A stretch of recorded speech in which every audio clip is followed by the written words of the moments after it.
1947 में करोड़ों लोगों की आज़ादी के जश्न तक, ये 62 साल की कहानी सिर्फ घटनाओं की एक लिस्ट नहीं है, बल्कि एक राष्ट्र के जन्म की कहानी है। आज हम इसी कहानी की परतों को खोलेंगे और समझेंगे कि कैसे अलग-अलग विचार, रणनीतियां और बलिदान मिलकर हमारी आज़ादी की बुनियाद बने। बिल्कुल। और हमारे पास जो स्रोत हैं वो इस पूरे दौर की एक विस्तृत तस्वीर पेश करते हैं। हमारा मकसद सिर्फ ये बताना नहीं है कि क्या हुआ, बल्कि ये समझना है कि क्यों हुआ। कैसे एक आंदोलन जो याचिकाओं से शुरू हुआ था वो सड़कों पर उतर आया, और कैसे एकता की कोशिशों के बीच बंटवारे के बीज भी पनपते रहे। तो चलिए शुरू से शुरू करते हैं। इस पूरी कहानी का पहला अध्याय भारतीय राष्ट्रीय कांग्रेस की स्थापना से लिखा जाता है। लेकिन दिलचस्प बात यह है कि इसकी नींव एक अंग्रेज एओ ह्यूम ने रखी थी। तो क्या ये सच में भारतीयों की आवाज थी या अंग्रेजों की कोई चाल? ये एक बहुत जरूरी सवाल है, और यहीं से इस कहानी की जटिलता शुरू होती है। एक मशहूर थियरी है सेफ्टी वॉल्व की।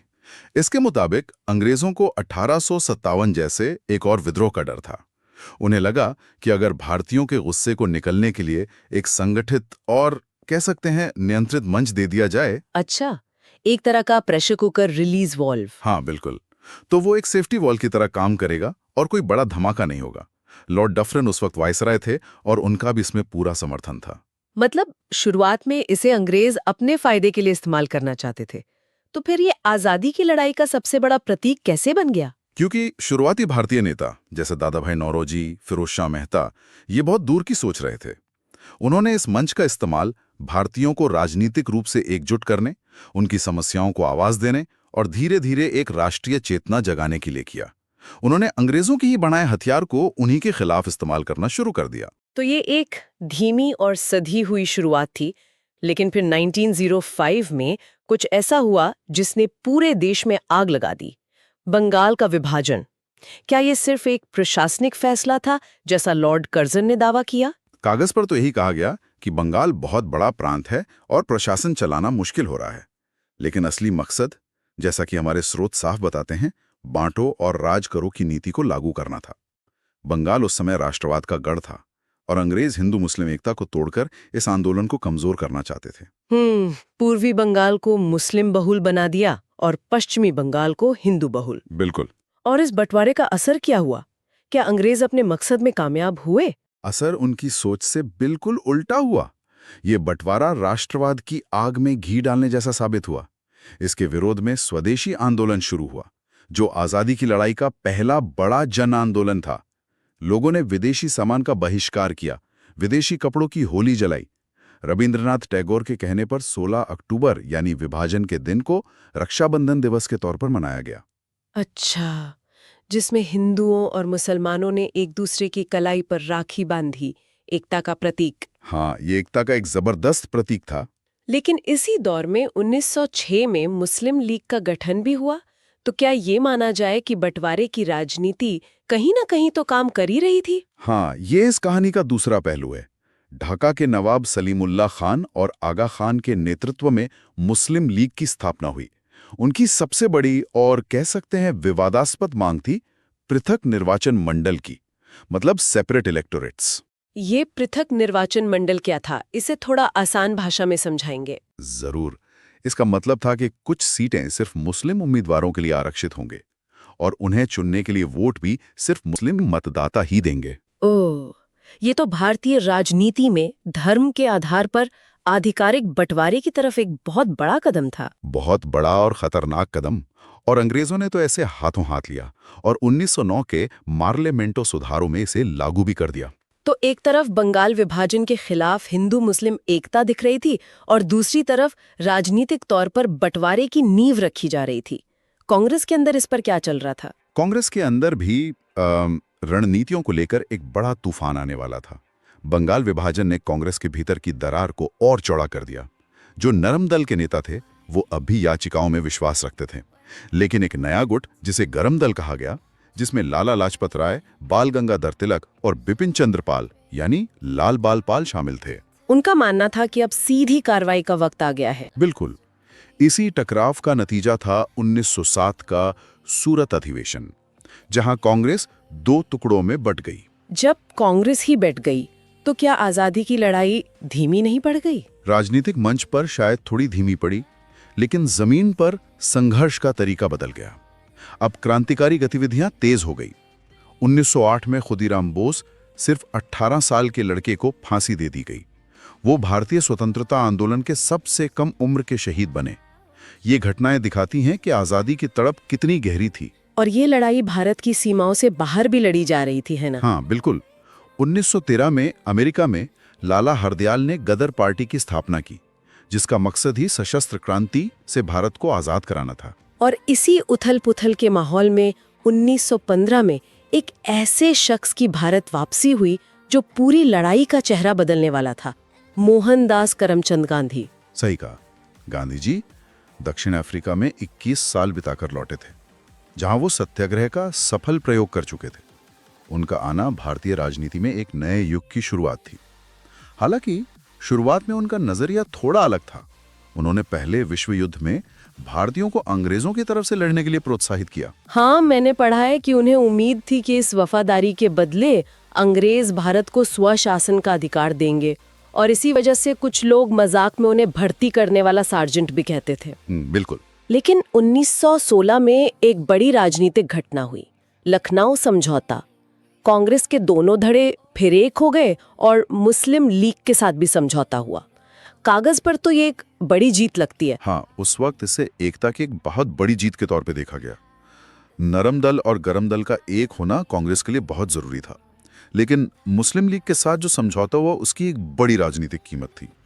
इस समझौते में कांग्रेस ने मुस्लिम लीग की पृथक निर्वाचन मंडल की मांग को स्वीकार कर लिया। ओहो, मतलब अनजाने में ही सही, कांग्रेस ने उस अलगाववादी राजनीति को एक तरह की वैधता दे दी। हाँ, और जिसका असर हमें दशकों बाद विभाजन के रूप में देखने को मिला। तो ये एक ऐसा समझौता था जिसने तात्कालिक एकता तो दी, पर भविष्य के लिए एक मुश्किल सवाल खड़ा कर दिया। भारत आने के बाद गांधी जी के पहले कदम क्या थे? उन्होंने अपनी राजनीति की शुरुआत कैसे की? गांधी जी ने सीधे राष्ट्रीय राजनीति में कूदने की बजाय भारत को समझने के लिए जमीनी स्तर पर काम शुरू किया। उनके शुरुआती 3 आंदोलन बहुत महत्वपूर्ण हैं। 1917 में बिहार का चंपारण सत्याग्रह, 1918 में अहमदाबाद मिल मजदूरों की हड़ताल और फिर 1918 में ही गुजरात का खेड़ा सत्याग्रह। ये तीनों आंदोलन पहले के आंदोलनों से अलग कैसे थे? ये पहली बार था जब आजादी की लड़ाई सीधे तौर पर किसानों और मजदूरों की समस्याओं से जुड़ी। चंपारण में वो तिनकठिया प्रणाली के खिलाफ लड़े, जहां किसानों को अपनी जमीन के एक हिस्से पर जबरदस्ती नील की खेती करनी पड़ती थी और उन्हें कुछ मिलता भी नहीं था। हाँ, अहमदाबाद में उन्होंने पहली बार भूख हड़ताल का इस्तेमाल किया और खेड़ा में लगान माफी के लिए संघर्ष किया। इन तीनों सफल आंदोलनों ने गांधी जी को आम जनता का नेता बना दिया। यही चंपारण में टैगोर ने उन्हें पहली बार महात्मा कहकर पुकारा। तो एक तरफ गांधी जी जनता को एक नई ताकत, सत्याग्रह से जोड़ रहे थे। इस बढ़ती रही राष्ट्रीय चेतना पर अंग्रेजों की क्या प्रतिक्रिया थी? अंग्रेजों की प्रतिक्रिया हमेशा की तरह दमनकारी थी। पहला विश्व युद्ध खत्म हो चुका था और जिस स्वशासन की उम्मीद भारतीय कर रहे थे, उसके बदले उन्हें मिला 1919 का रॉलेट एक्ट, काला कानून। हाँ, बिल्कुल। इसका सीधा सा मतलब था बिना अपील, बिना वकील, बिना दलील। यानी सरकार शक के आधार पर किसी भी भारतीय को बिना मुकदमा चलाए जेल में डाल सकती थी। ये तो भारतीयों के साथ एक बहुत बड़ा धोखा था। बिल्कुल। और इसी धोखे और गुस्से का नतीजा था 13 अप्रैल 1919 का वो काला दिन, जलियांवाला बाग नरसंहार। रॉलेट एक्ट के विरोध में अमृतसर के जलियांवाला बाग में एक शांतिपूर्ण सभा हो रही थी जब जनरल डायर ने बिना किसी चेतावनी के निहत्थी भीड़ पर गोलियां चलाने का आदेश दे दिया। सरकारी आंकड़ों में 379 लोग मारे गए, लेकिन असल संख्या 1500 से भी ज्यादा थी। सोचकर भी रूह कांप जाती है। इस एक घटना ने यकीनन पूरे देश की मानसिकता को हमेशा के लिए बदल दिया होगा। इसने ब्रिटिश न्याय और इंसानियत पर रहे सहे भरोसे को भी चकनाचूर कर दिया। रविंद्रनाथ टैगोर ने विरोध में अपनी नाइटहुड की उपाधि लौटा दी। अब गांधी जी को भी यकीन हो गया था कि सिर्फ याचिकाओं से काम नहीं चलेगा। इसी की प्रतिक्रिया में 1920 में उन्होंने अपने पहले अखिल भारतीय आंदोलन असहयोग आंदोलन की शुरुआत की। असहयोग आंदोलन का मतलब क्या था? इसमें लोगों को क्या करना था? इसका मूल सिद्धांत था अंग्रेजी शासन के साथ किसी भी तरह का सहयोग न करना। छात्रों ने स्कूल कॉलेज छोड़े, वकीलों ने अदालत का बहिष्कार किया, लोगों ने सरकारी नौकरियां छोड़ी और विदेशी सामानों की होली जलाई गई। हाँ, ये पहली बार था जब करोड़ों भारतीय शहर से लेकर गांव तक एक साथ इस लड़ाई में शामिल हुए। गांधी जी ने भी अंग्रेजों से मिली कैसरे हिंद की उपाधि लौटा दी। यह आंदोलन तो बहुत सफल रहा होगा, फिर ये रुका क्यों? आंदोलन अपने क्रम पर था, लेकिन 5 फरवरी 1922 को उत्तर प्रदेश के चौरी चौरा में एक हिंसक घटना हो गई। गुस्साई भीड़ ने एक पुलिस थाने में आग लगा दी, जिसमें 22 पुलिसकर्मी मारे गए। जैसे ही गांधी जी को हिंसा की खबर मिली, उन्होंने तुरंत आंदोलन वापस ले लिया। लेकिन आंदोलन को इस तरह अचानक रोक देने का फैसला, क्या ये सही था? सुभाष चंद्र बोस जैसे कई बड़े नेताओं ने तो इसे राष्ट्रीय संकट कहकर इसकी बहुत आलोचना की थी। हाँ, ये गांधी जी के सबसे विवादित फैसलों में से एक है। कई नेताओं का मानना था कि एक जगह हुई हिंसा की सजा पूरे देश को नहीं मिलनी चाहिए थी, और उस समय जो लय बनी थी वो टूट गई। लेकिन गांधी जी के लिए अहिंसा सिर्फ एक रणनीति नहीं, बल्कि एक अटूट सिद्धांत था। इस फैसले ने आजादी की लड़ाई में एक तरह का खालीपन तो जरूर पैदा कर दिया होगा। बिल्कुल। तो इस खालीपन को कैसे भरा गया? आगे की रणनीति क्या बनी? किसी खालीपन से नई रणनीतियों का जन्म हुआ। 1923 में चित्तरंजन दास और मोतीलाल नेहरू ने स्वराज पार्टी बनाई, जिनका मकसद था चुनाव लड़कर काउंसिल में पहुंचना और अंदर से ब्रिटिश सरकार के काम में बाधा डालना। फिर 1928 में अंग्रेजों ने साइमन कमीशन भारत भेजा, जिसका काम भारत में संवैधानिक सुधारों पर रिपोर्ट देना था। लेकिन उसमें एक भी भारतीय सदस्य नहीं था। सही बात है। ये तो भारतीयों का सीधा सीधा अपमान था, और भारतीयों ने इसे इसी तरह लिया।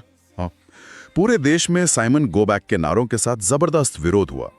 लाहौर में ऐसे ही एक विरोध प्रदर्शन का नेतृत्व कर रहे लाला लाजपत राय पर पुलिस ने बेरहमी से लाठीचार्ज किया, जिससे लगी चोटों के कारण उनकी मृत्यु हो गई। उनकी शहादत ने देश में गुस्से की एक नई लहर पैदा कर दी।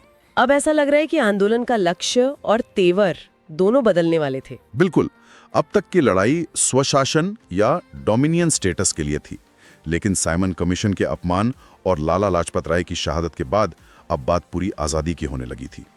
1929 में लाहौर में जवाहरलाल नेहरू की अध्यक्षता में हुए कांग्रेस अधिवेशन में ऐतिहासिक पूर्ण स्वराज का प्रस्ताव पास किया गया। अब लक्ष्य था पूरी आज़ादी। और इस नए लक्ष्य को हासिल करने के लिए गांधी जी का अगला बड़ा कदम था दांडी मार्च। ये सिर्फ नमक बनाने के बारे में तो नहीं था। ये सिर्फ नमक के बारे में नहीं था। ये आज़ादी की लड़ाई की सबसे शानदार रणनीतियों में से एक था।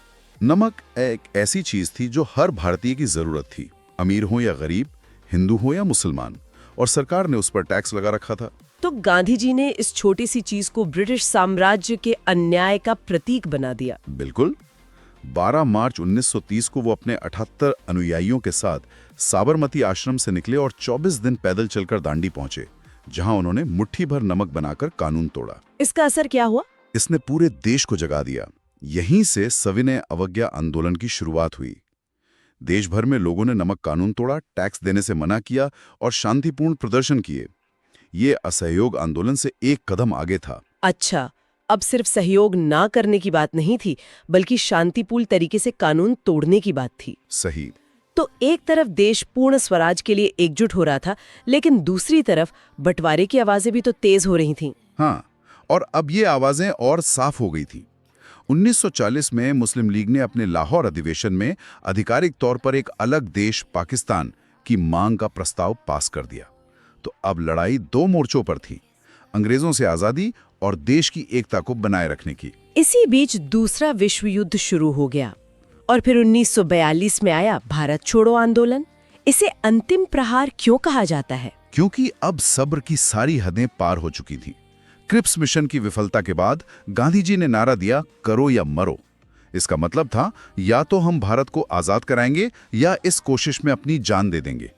ये एक सीधी और अंतिम चेतावनी थी। और अंग्रेजों ने इस पे क्या किया? अंग्रेजों ने ऑपरेशन जीरो आवर चलाकर 8 अगस्त की रात को ही गांधी जी समेत कांग्रेस के सभी बड़े नेताओं को गिरफ्तार कर लिया।